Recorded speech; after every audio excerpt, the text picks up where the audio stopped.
A US deadline set 30 days ago for Israel to improve the humanitarian situation in Gaza expires on Tuesday.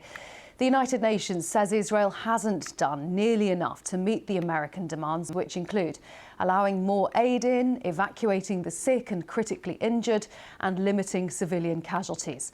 Israel has crossed many of America's red lines before during the course of its war against Hamas, with few consequences. So how might the US respond now in the dying days of the Biden presidency? Israel doesn't allow international journalists uncontrolled access to Gaza. Our correspondent in Jerusalem, John Donnison, looks now at to what extent things have improved in Gaza since the US deadline was set. Much of Gaza now looks unlivable. A month ago, America once again demanded Israel take steps to reduce the number of civilian casualties. The United Nations says more than 1,000 people have been killed in the last 30 days. The majority, it says, were civilians.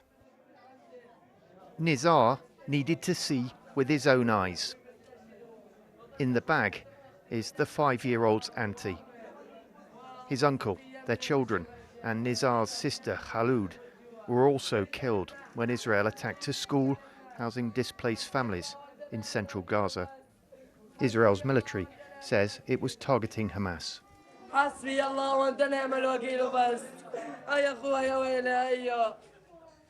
God is all we need, cries Barar, Nizar's brother.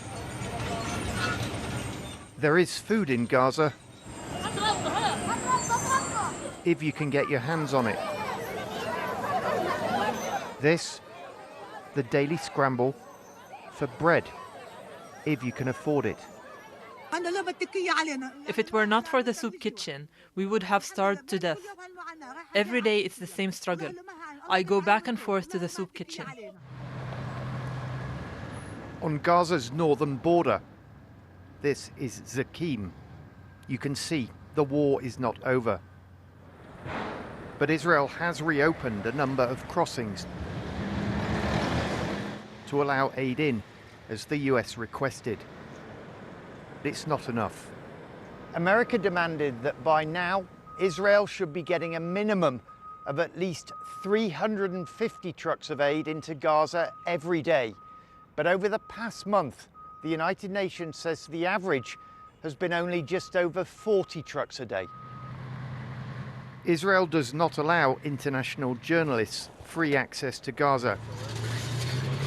But I spoke to the main UN aid agency there. We've got this deadline set by the United States. Have their demands been met? No, there is not enough aid here. There is not enough supplies. People are starving in areas. People are very hungry. They are fighting over bags of flour. There is just not enough supplies. For more than a year, Israel has crossed most of America's red lines. Much of this was done using US weapons.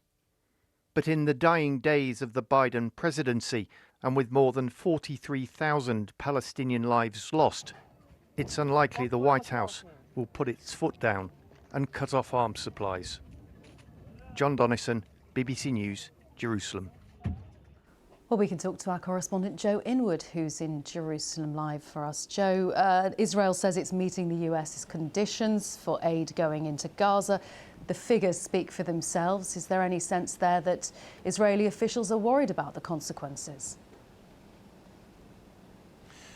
I think if the Americans decided to pull that big lever that they've got, that John was talking about there, and cut off arms shipments, then yes, they would be very worried indeed. But as John was mentioning, there is no indication that that is a lever that the US government is going to pull.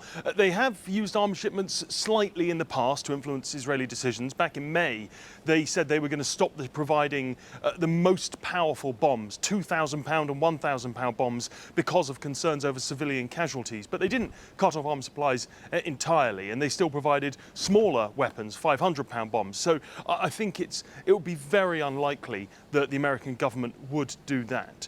We should say that the Israelis have always maintained and do maintain that the situation has improved. But as you were saying, that is not really borne out by the data that we get from the United Nations about the number of trucks going in. They say about 40 a day went in on average over the last 30 days since that letter was sent. Now compare that to the 350 the Americans say are needed, or the 500 to 600 that went in before this war started.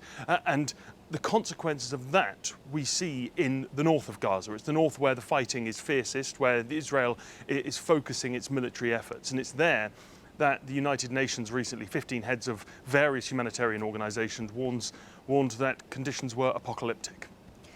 President Biden's meeting Israeli President Isaac Herzog later. How much, Joe, does the impending change of the US administration affect what Israel is thinking and its actions?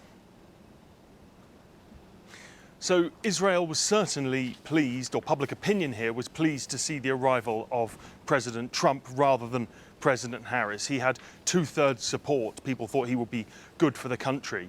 But it is worth pointing out that the US administration, although it has been critical in what it said, has stood pretty much full square behind Israel in terms of arms supplies. And I don't think anyone thinks that's going to change with the Trump administration. But as ever with Donald Trump and foreign policy, it's worth pointing out that he is very uncertain.